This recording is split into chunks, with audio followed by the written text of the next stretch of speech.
Palemu Bursa Indek Harga Saham Gabungan hari ini berbalik melemah cukup dalam setelah mengalami penguatan signifikan pasca pembukaan sesi pertama.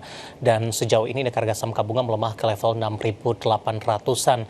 Indeks harga saham gabungan cenderung melemah pasca rilis data PMI Republik Indonesia hari ini untuk di Juni kembali mengalami kontraksi dan posisi kontraksi lebih dalam jika dibandingkan dengan bulan sebelumnya. Saham-saham perbankan big cap hari ini kembali menjadi pemberat utama. BMRI melemah paling dalam di atas 2%, bahkan BBCA yang sebelumnya menjadi penopang hari ini juga ikut tertekan di zona merah. Sementara saham barang baku aman, kemudian juga dari energi ada Cuan yang akan melaksanakan stock split di 10 Juli, kompak bergerak di zona hijau dan menjadi penopang utama indeks harga saham gabungan. Dan seperti apa review di sepanjang perdagangan hari ini, proyeksi untuk perdagangan esok hari, jangka menengah dan juga untuk jangka panjang, dan kembali bersama saya David San Oval, kita jelang IDX segera closing selengkapnya.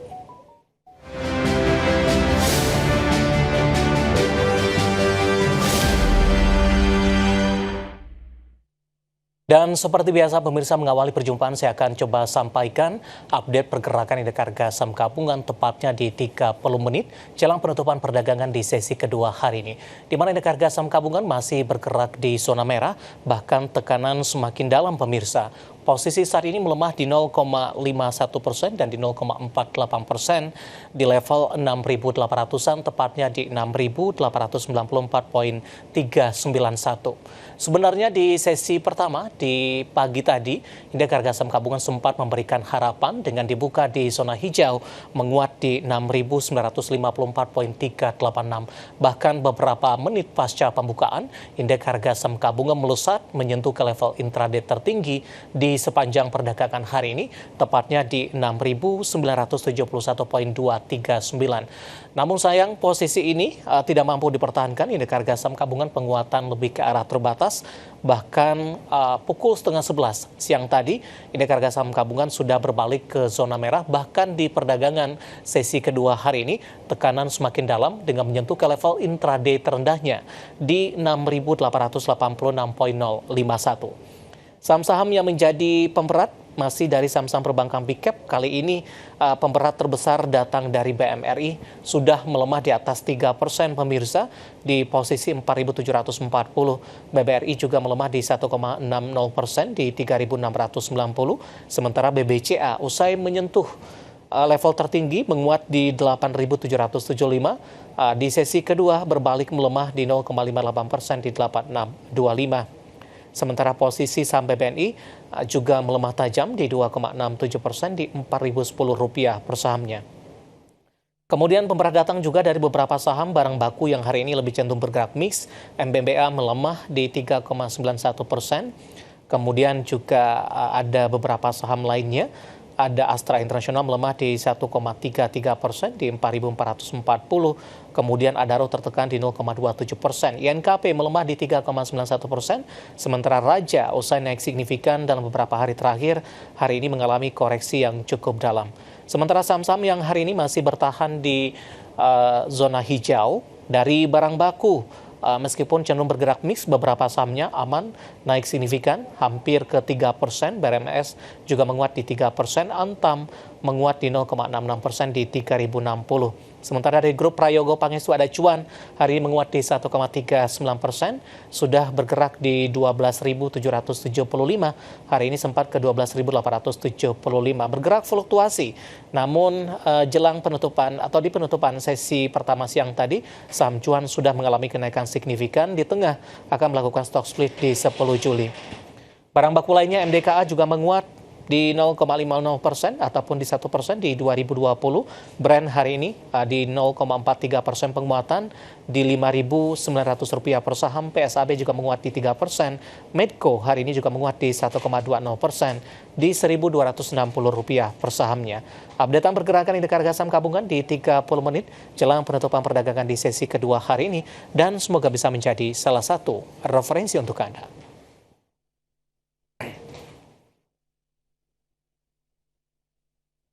Dan selanjutnya mari kita coba simak beberapa sentimen berkembang di sepanjang perdagangan hari ini yang berhasil dihimpun oleh tim redaksi kami dan diproyeksikan akan mempengaruhi pergerakan indeks harga saham gabungan baik dari domestik maupun internasional. Dan informasinya apa saja?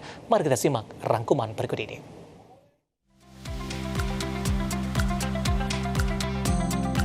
Bursa Wall Street kembali pesta pora dan mencetak rekor di Senin waktu Amerika setelah Kanada mencabut pajak layanan digital demi mempermudah negosiasi perdagangan dengan Amerika. Sebelumnya, pajak digital tersebut mulai diberlakukan di Senin dan akan mempengaruhi Google, Meta, dan Amazon. Indeks S&P 500 naik 0,52% dan mencetak rekor penutupan baru di 6.204,95. Indeks Nasdaq menguat 0,47% ke level tertinggi sepanjang masa dan ditutup di 20.369,73. Indeks Dow Jones melonjak 0,63% di 44.094,77.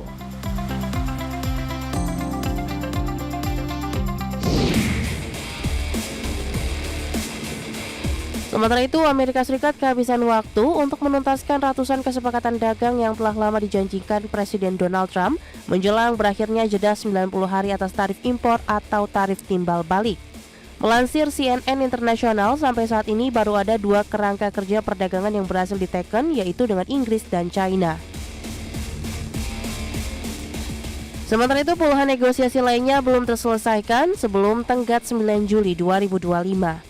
Kondisi tersebut memperkuat keraguan terhadap tercapainya target negosiasi di tengah tanda-tanda perlambatan ekonomi Amerika Serikat.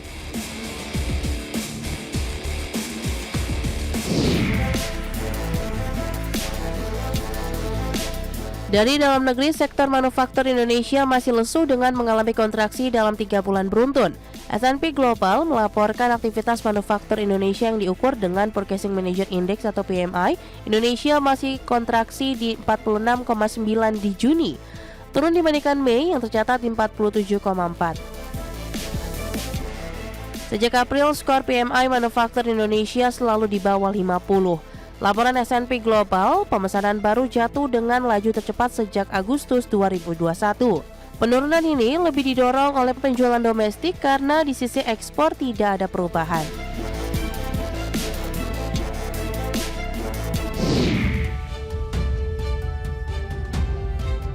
Badan Pusat Statistik merilis Indeks Harga Konsumen atau IHK di Juni 2025 mengalami inflasi 0,19% secara bulanan. Angka ini lebih tinggi dari konsensus pasar yang memperkirakan inflasi naik 0,12%. Secara tahunan terjadi inflasi 1,87% di Juni 2025 dan secara tahun kalender inflasi tercatat di 1,38%. Di sisi lain, BPS juga melaporkan neraca perdagangan di Mei 2025 tercatat surplus 4,35 miliar dolar Amerika, lebih baik dibandingkan konsensus pasar yang memperkirakan surplus di 2,66 miliar dolar Amerika, ditopang surplus pada komoditas non-migas di 5,83 miliar dolar Amerika. Berbagai sumber, IDX Channel.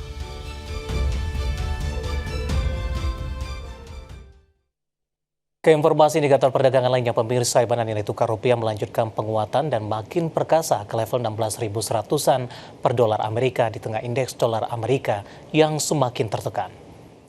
Dikutip data Tarte hingga perdagangan Selasa siang tadi, rupiah menguat di 0,36% di level 16.166 per dolar Amerika. Bahkan secara intraday, rupiah sempat menguat ke 16.142 per dolar Amerika.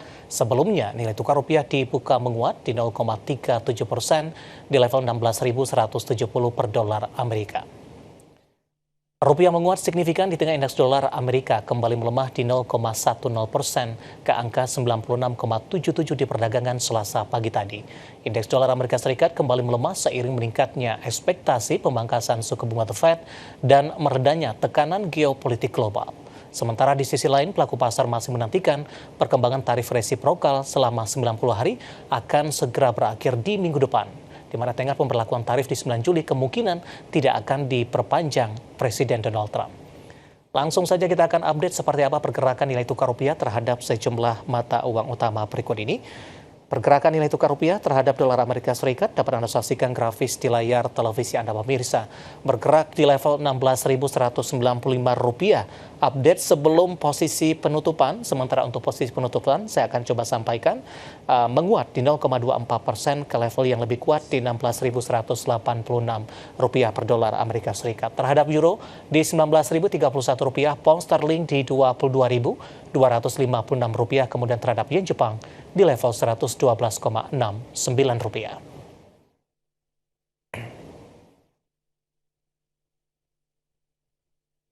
Informasi komoditas harga batubara rebound signifikan di perdagangan awal pekan waktu setempat ditopang pembatasan pasokan dari China. Harga emas ke jalur penguatan dengan kembali menembus level 3.300-an per dolar Amerika. Sementara harga minyak mentah tertekan dibayangi peningkatan produksi dari OPEC+.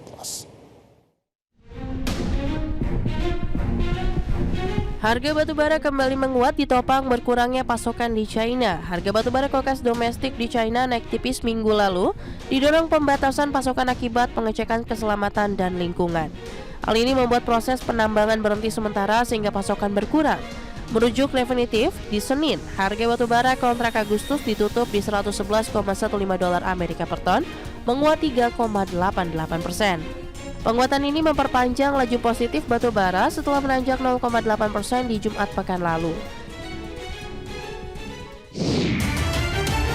Harga emas dunia kembali ke jalur penguatan dengan menembus level 3.300-an per dolar Amerika Serikat. Di Senin, harga emas dunia naik 0,93% di level 3.303,31 dolar Amerika per troy ounce.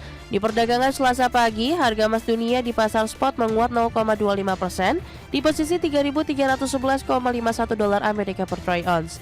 Harga emas menguat di tengah indeks dolar Amerika jatuh 0,54% ke angka 96,87, level terendah sejak 28 Februari 2022. Harga minyak dunia tertekan di awal perdagangan Selasa pagi di tengah kekhawatiran pasar terhadap potensi kenaikan produksi OPEC Plus sebanyak 411.000 barel per hari yang akan disahkan di 6 Juli, serta ancaman tarif baru dari Amerika Serikat. Melansir dari Refinitiv, harga minyak Brent kontrak September turun 0,24% ke 66,58 dolar Amerika per barrel. Sementara minyak WTI Amerika Serikat terkoreksi 0,31% ke 64,91 dolar Amerika per barrel. Berbagai sumber, IDX Channel.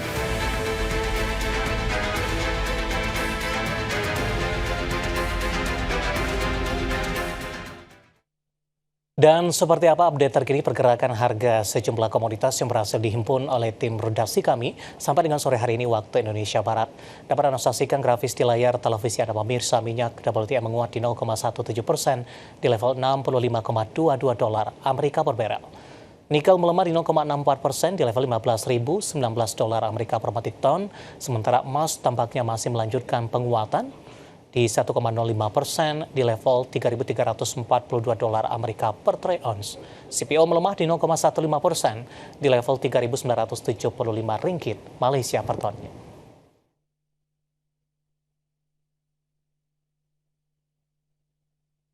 Dan pemirsa, topik pilihan dan juga informasi emiten pilihan akan kami hadirkan sesaat lagi. Kami akan segera kembali.